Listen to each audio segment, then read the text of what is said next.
Hi, my name is Don, My name is Kat.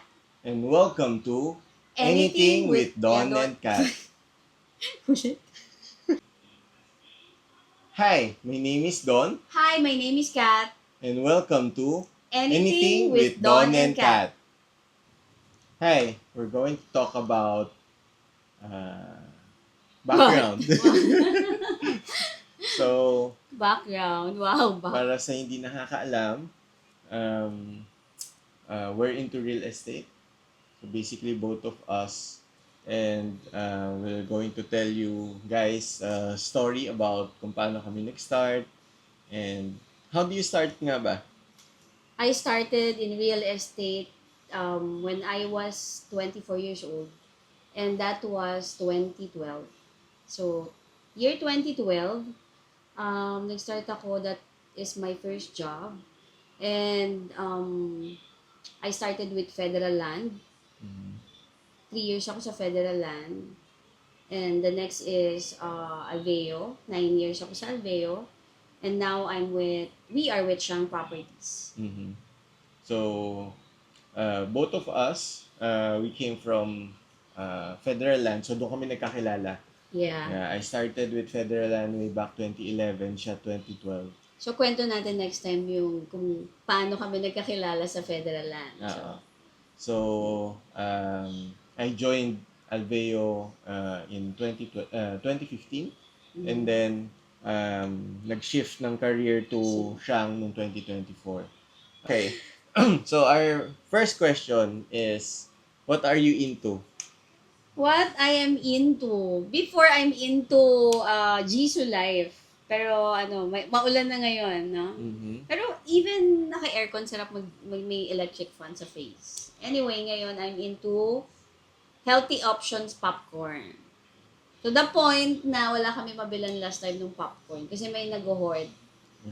Naubos na. Yeah, and bumili ako ng madami tapos binilan niya ako ng madami. Ay, hindi pala madami. Binilan mo pa ako ulit. So, yun. Ikaw, what are you into? Me? I'm into Don't tell me, the Netflix, no. making bracelets, yung mga ganun. Yeah, making bracelets. Yung mga beads lang. So, parang accessories lang. So, siya yung mahilig sa accessories, ako hindi. Ako yung kikay. Yeah, siya yung kikay sa amin, and Ako yung maarte sa mga bagay.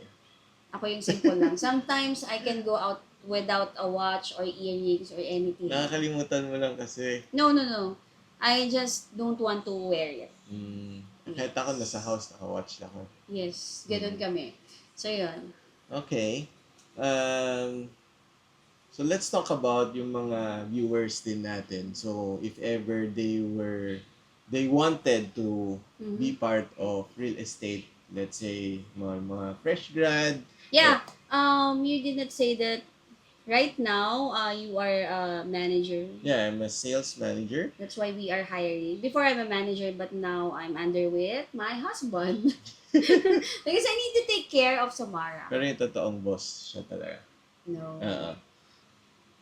What's your advice to the young people or fresh grad or mga people who are looking for a career in real estate? Do you think it's a good stepping stone or it's it a good career?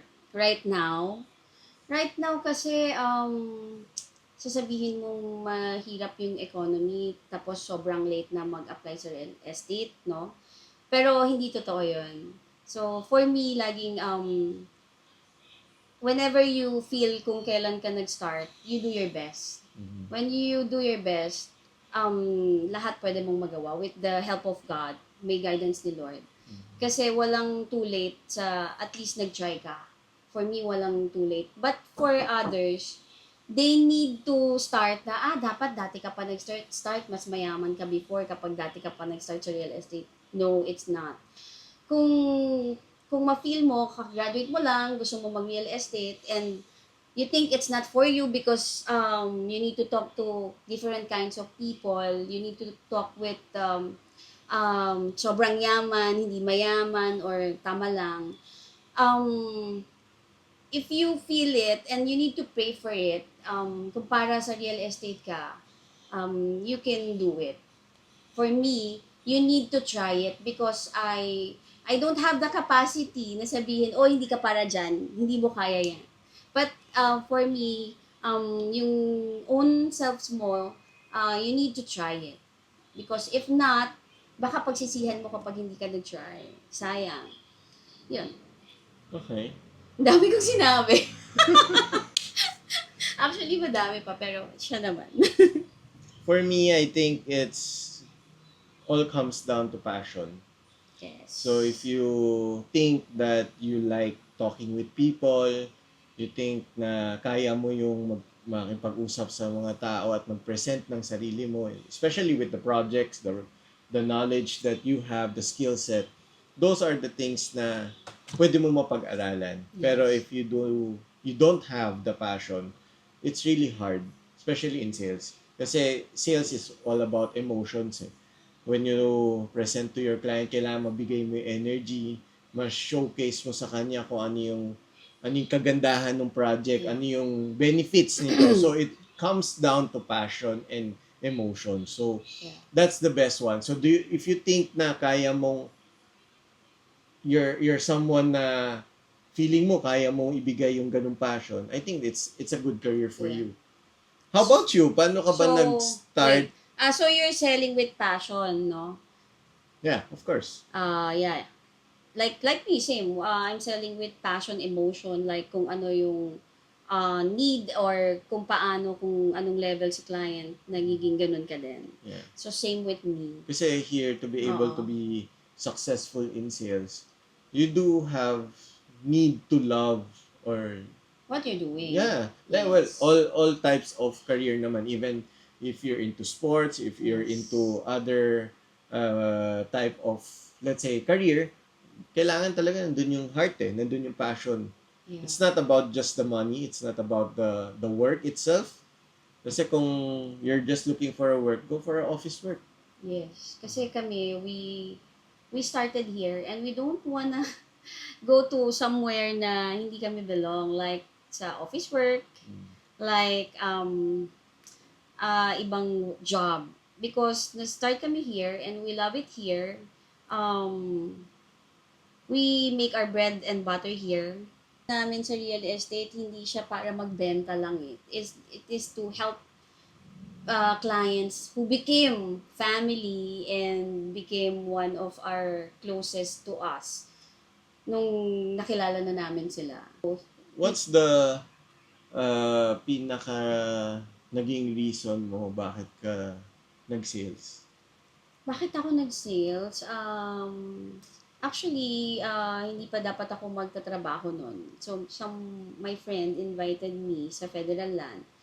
And after 1 month that I have a sale and I got my commission, that's the time na sunod-sunod na. Because you cannot get that commission in normal job. Hindi ko afford na bumalik sa yung daily. We have allowance and commission. So, sa normal job, only salary na per day, correct? So, here, for me, important yung time na what you have. Kasi yung time na yon doon nagbe-base yung kung paano ka magtatrabaho. So, parang ikaw yung boss ng sarili mo. Kung gaano ka kasipag, ganun kadami yung benta mo. So, kung wala kang sipag, wala kang benta. Hindi naman basta lang dadating yung sales sa'yo eh. You need to work hard for it. Correct. Ikaw? Ako, basically, it all started with having na ikaw yung may hawak ng oras. Yeah, that's what I diba? said. So, it's not just about a few hours or how long is your work hours, but yung pwede kang, ang isa sa mga reason ko dati, sobrang babaw. Wala pang Netflix noon, wala pang anything. Yung makanood ng sine any time of the day. Oh. That's one of the Hindi ko main iniisip reason. yun. That's one of the main reason before kung bakit ako nag-real estate is that sabi kasi nila hawak mo yung oras mo. But, okay. Ako, hindi movie. Ano ba? I just want to have a lot of savings na mas mabilis. Well, Oh. it's not a easy job, It's not. but it's a rewarding job. Yeah. Parang si ano parang artista din naman yan. Sometimes you get to have You need to work hard for movies, it. tuloy-tuloy yan, but there will come sa time na medyo kumukonti yung racket. So basically, it's the same concept with real estate. It's not every day you make a sale. Of course, we hope so. But there are times na talagang medyo mabagal, may times naman na talagang madami yung sale. So, it's a season. Yeah, we are so blessed lang when the time na nag-start kami and then nag-Alveo. Sunod-sunod yung sale. I don't know kung every year season pa rin natin, no? We are so blessed lang because maybe we are working Yeah, of talaga course. kasi may mga nagtataka na bakit once a year isa lang yung sale. Meron parang doubted sila sa sarili nila bakit hindi sila consistent or bakit hindi sila tumatagal. Dito kasi sa real estate kapag mas matagal ka, magaling ka. So, hindi ka naman tatagal kung wala kang clients. Diba? You need to build the empire for yourself. Branding.